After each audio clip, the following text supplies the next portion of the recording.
Hello, good morning mga kumari kong tigang o kumusta po kayo. For today's video po ha mga kumari kong tigang, ito outdoor vlog na naman po tayo. At tayo po may pag-uusapan ngayon na isa naman pong napaka-interesting na topic. Kasi marami pong nagtatanong tungkol po dito. Yung mga sinasabing mga iba pang mga pamamaraan para tayo po makakontra sa mga sinasabing mga negativities at kamalasan na sumasalakay sa atin. Lalong-lalo na kapag ka po tayo po ay binibisita ng kung sino-sinong mga tao sa ating mga tahanan.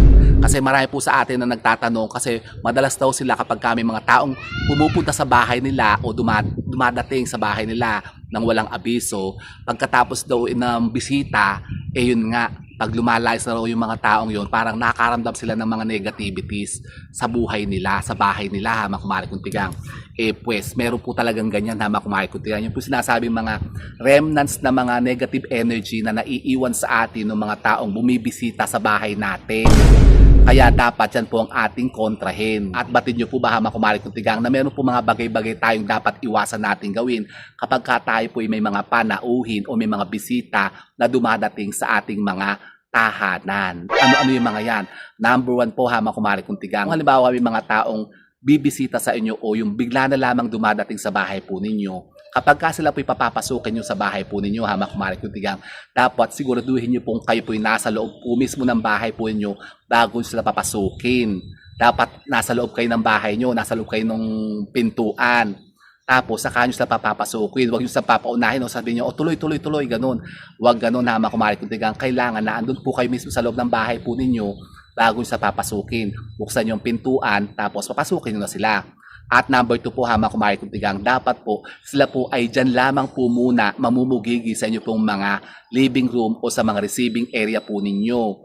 Sa salas po ninyo, wag nyo po silang papapasukin, mga kumari kong tigang, sa inyo pong mga kitchen, sa inyo pong mga kwarto, lalong-lalo po mga kumari kong tigang sa mga bedroom po ninyo. Negative po yan. Huwag kayong magpapapasok sa kwarto po ninyo, mga kumari kong tigang, kasi private po dapat yan.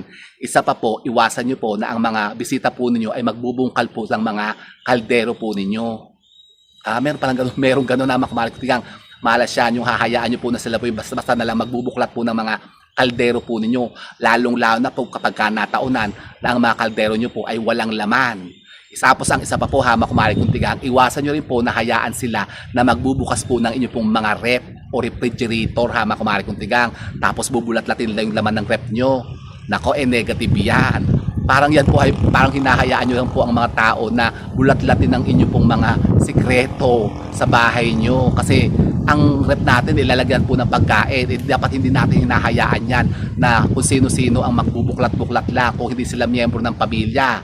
Halimbawa, pwede lang po yung mga katulong, kasambahin nyo. Pwede po silang magbuklat-buklat dyan. Pwede silang magluto, kalkal dyan sa mga kitchen po ninyo. Kasi syempre, kasama nyo sa bahay yan eh. Pero kung mga bisita, huwag nyo silang hahayaan na kung ano-anong mga kakalkalin nila sa rep po ninyo o yung magbubuklat-buklat sila mga kaldero nyo. Tapos sabihin, anong ulam nyo? Ganyan, ako, leche, pagka... mga buwisit na yan.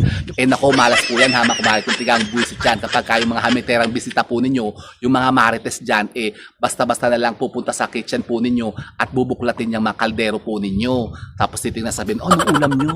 Anong niluto mo? Ganyan. Nako, wag yun, mga kumari kong tigang, iwasan nyo yan. Kasi mamalasin kayo dyan. Kasi alam nyo po ba, mga kumari kong tigang, isa po yan na nagiging dahilan kaya tayo mabilis na nadedrain ang ating kayamanan, ang kaperahan natin. Kumbaga parang nahihigop po nila yung mga swerte na dumadating sa atin, yung papasok sa atin, nakokontra nila kasi buklat sila ng buklat ng mga kaldero nyo. Isa pa po kamakbalik kong tigang, may pamahiin po matatanda na kapag tayo po may mga bisita, tayo po nagpakain, yan, naghanda tayo, tapos kumain kayo. Wag nyo pong hahayaan na sila po ang maghuhugas ng mga pinggan ninyo o yung mga pinagkainan nyo. Kasi alam nyo, dadagain ng bahay nyo. Talaga ba? Opo. At isa rin po yan, mga kumari kong tigang na sinasabi na parang kayo daw po, pagdadamutan ng mga bisita nyo, parang pag humingi kayo ng tulong sa kanila, hindi kayo tutulungan yan. Kapag kahinayaan nyo sila na paghuhugas sila ng mga pinagkainan nyo. Basta't pagkatapos lang kumain hama kumari kong tigang, patayuin nyo sila, tapos sabihin nyo, magstay na muna sila doon sa inyo pong mga salas o living room.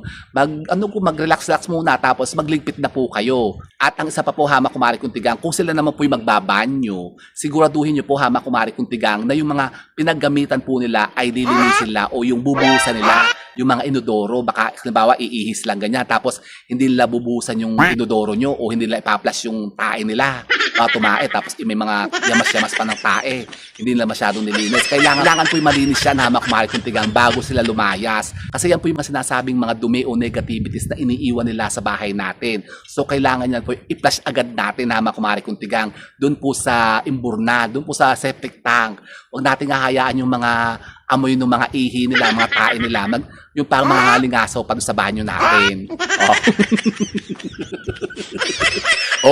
Opo, hama kumari kong tigang. At ang isa pa po hama kumari kong tigang, huwag nyo pong hahayaan na ang inyo pong mga walis tambo. Tandaan nyo to, ang inyo pong mga walis tambo ay hahawakan la o gagamitin nilang pangwalis. Yung magwawalis sila sa bahay po nyo, sabi niya, Mars, akin na yung walis, magwawalis ako. Naku, sabi niyo, wag.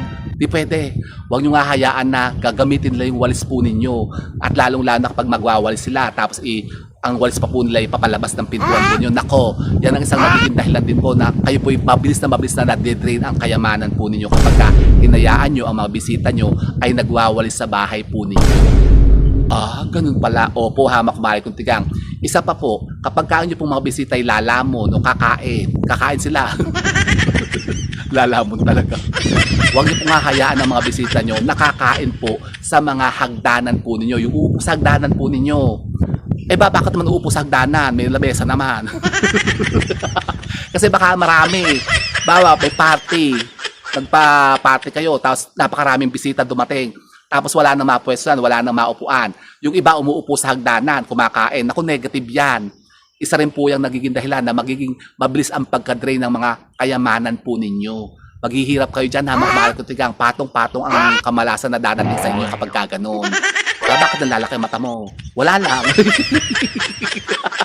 So yun po hama kumari kong tigang, tandaan nyo po yan yung mga sinasabing mga bagay-bagay po na dapat po nating iwasan, gawin ng ating mga bisita sa ating mga tahanan para po tayo hindi makaabat ng mga sinasabing mga negativities at mga misfortunes sa buhay.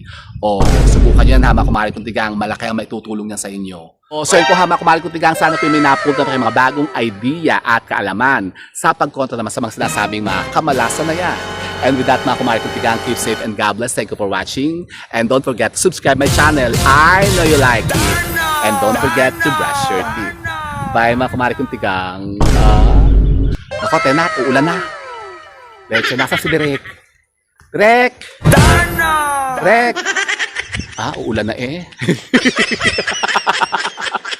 Nako pa.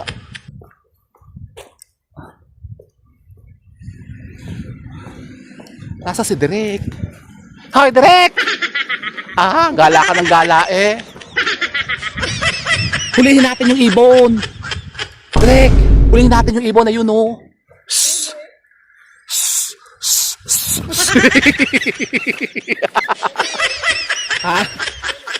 Ulan na nga eh. Leche, lapam din ako dalang payong. Let's go. Darna!